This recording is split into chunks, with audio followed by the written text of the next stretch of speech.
दोनों स्केल्स के ऊपर इक्वल डिग्री रेंज होती है हमारे पास, इसीलिए हम ये कह सकते हैं कि 0 केल्विन इक्वल होता है -273 पॉइंट डिग्री सेंटीग्रेड के, या 273 केल्विन हमारे पास इक्वल है 0 डिग्री सेंटीग्रेड के।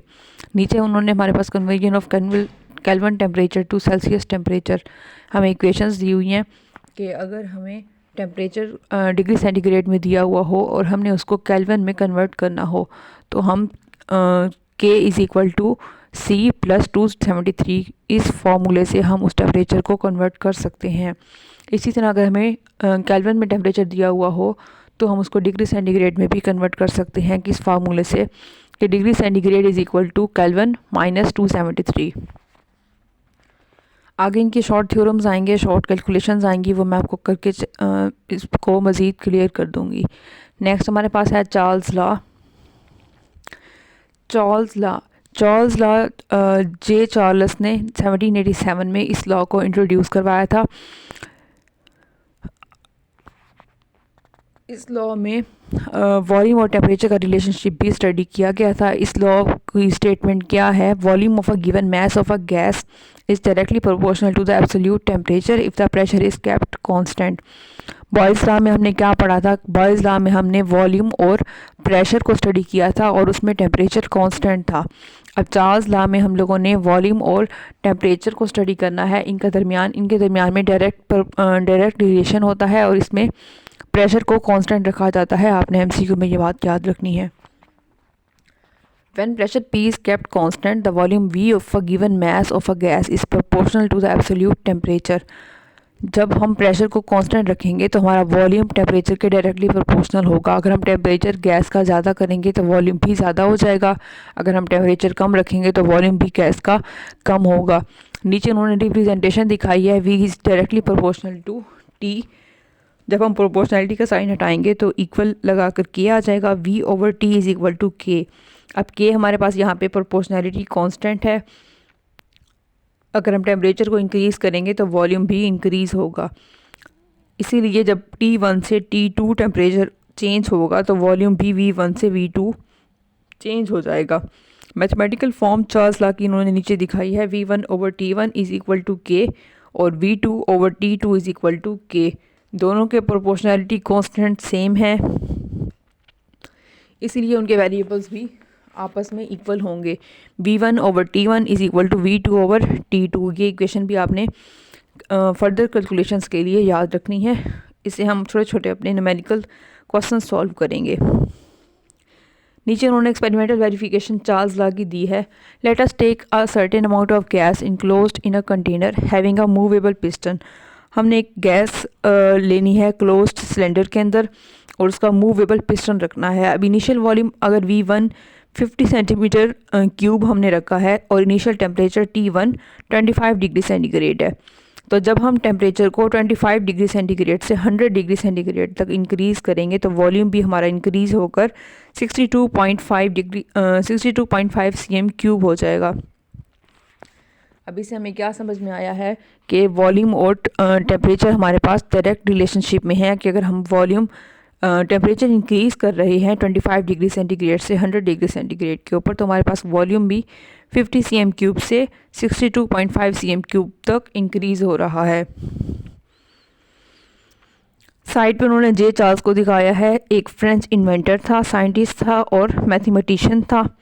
उसने 1802 में चार्ल्स लॉ को एक्सप्लेन किया था और ये एक्सप्लेन किया था कि how gases tend to expand, कि गैसेस को जब हम टेम्परेचर देते हैं तो वो कैसे एक्सपेंड होती हैं। नीचे उन्होंने एक छोटा सा बॉक्स दिया है, remember always convert temperature scale from 0 degree centigrade to Kelvin scale while solving problems. K is equal to C plus 273 degree centigrade. यानी कि अगर हमें डिग्री सेंटीग्रेड पे टेम्परेचर दिया हुआ हो और वो हमें केल्विन में कन्वर्ट करने के लिए कहें तो उसके लिए जो इक्वेशन होती है वो होती है K is equal to 273 plus degree Celsius. Next example है हमारे पास 5.3। वॉल्यूम उन्होंने दिया है 250 और टेम्परेचर दिया है -30। फिर वो कह रहे हैं कि अगर हम गैस को एक्सपेंड करें 700 सेंटीमीटर क्यूब पर तो फाइनल टेम्परेचर क्या होगा। सबसे पहले हम हमारे पास जो स्टैंडर्ड टेम्परेचर होता है उसको हम केल्विन में लेते हैं। अब उन्होंने डिग्री सेंटीग्रेड में दिया हुआ है -30, तो हम इसको कन्वर्ट कर लेंगे केल्विन स्केल में। केल्विन स्केल के लिए हम लोगों ने इक्वेशन पढ़ी थी K = C + 273। C हमारे पास सेल्सियस में टेम्परेचर कितना है, -30 + 273 इक्वल हो जाएगा 243 केल्विन के। अब ऊपर हम इक्वेशन स्टडी करके आए हैं V1/T1 = V2/T2। अब हमने इस इक्वेशन में, इस कैलकुलेशंस के अंदर हमें V2 भी दिया हुआ है, T1 भी दिया हुआ है और V1 भी दिया हुआ है। तो T2 हमने फाइंड करना है। T2 फाइंड करने के लिए इक्वेशन बन जाएगी V2T1 divided by V1। Calculate करेंगे, हमारे पास आंसर आएगा 680.4 Kelvin. This expansion is caused due to increasing temperature. जो वॉल्यूम इंक्रीज हुआ है वो टेम्परेचर इंक्रीज करने की वजह से हुआ है। नेक्स्ट एक और एग्जांपल उन्होंने दी है 5.4। इसको भी हम देख लेते हैं। A sample of hydrogen gas occupies a volume 160 cm³ at 30 degree centigrade. अब उन्होंने वॉल्यूम V1 दिया है 160 और टेम्परेचर T1 दिया है 30। 30 को हम कन्वर्ट कर लेंगे केल्विन में, तो C + 273 आंसर आएगा हमारे पास 303 केल्विन। नेक्स्ट उन्होंने टेम्परेचर दोबारा और दिया है T2 100 डिग्री सेंटीग्रेड। इसको जब हम C + 273 करेंगे तो हमारे पास ये हो जाएगा 373 केल्विन। अब उन्होंने एक वॉल्यूम पूछा है V2। V2 के लिए फार्मूला क्या बनेगा हमारे पास, V1 × T2 divided by T1। Multiplication करेंगे, डिवीजन करेंगे, आंसर आएगा 196.9 cm³। दस volume of the gas has increase by raising the temperature. Next हमारे पास एक और बॉक्स है। Remember degree sine is used with Celsius scale not with the kelvin scale. अब आपने ये भी बात माइंड में रखनी है, MCQ के हिसाब से याद भी रखना है कि सेल्सियस स्केल के साथ हम छोटा सा डिग्री सेंटीग्रेड डिग्री का साइन लगाते हैं और केल्विन स्केल के साथ नहीं लगाते। नेक्स्ट हमारे पास है टेस्ट योरसेल्फ 5.3।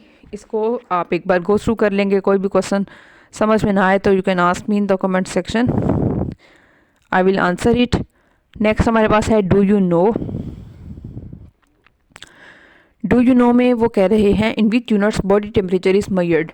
अगर हमसे कोई ये पूछे कि हमारा बॉडी का टेम्परेचर हम किस यूनिट में मेजर करते हैं, तो body temperature is measured in Fahrenheit scale.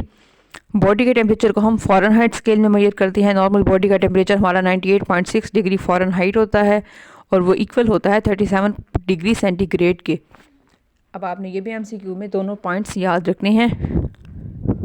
This temperature is close to average normal atmospheric pressure. In winter atmospheric pressure falls lower than that of our body temperature. बाहर का atmosphere cool down हो जाता है, temperature low हो जाता है। अब हमने हीट फ्लो पढ़ा हुआ है, हीट फ्लो का प्रिंसिपल कि हीट हमेशा गर्म से ज़्यादा से कम की तरफ मूव करती है। तो हमारा अपना बॉडी टेम्परेचर ज़्यादा होता है, बाहर का कम होता है। इसी वजह से हमारी बॉडी की हीट बाहर की तरफ मूव करती है तो हमें ठंड लगती है, वी फील कोल्ड। अब इस आउटरवर्ड फ्लो को हीट फ्लो को कंट्रोल करने के लिए हम ब्लैक कपड़े पहनते हैं, गर्म कपड़े पहनते हैं ताकि हमारा वो हीट फ्लो मिनिमम हो। To maintain body temperature we also use dry fruits, tea, coffee and meats. सर्दियों में हम ये चीज़ें भी यूज़ करते हैं ताकि हमारा बॉडी टेम्परेचर मेंटेन रहे। नेक्स्ट हमारे पास है physical states of matter and role of intermolecular forces. इसको हम अपने नेक्स्ट वीडियो में कंटिन्यू करेंगे। अभी तक के लिए आपको कोई भी पॉइंट समझ ना आया हो तो you can ask me in the comment section. अपनी अगली वीडियो में मिलते हैं, तब तक के लिए अपना बहुत सारा ख्याल रखिएगा। टेक केयर, अल्लाह हाफिज़।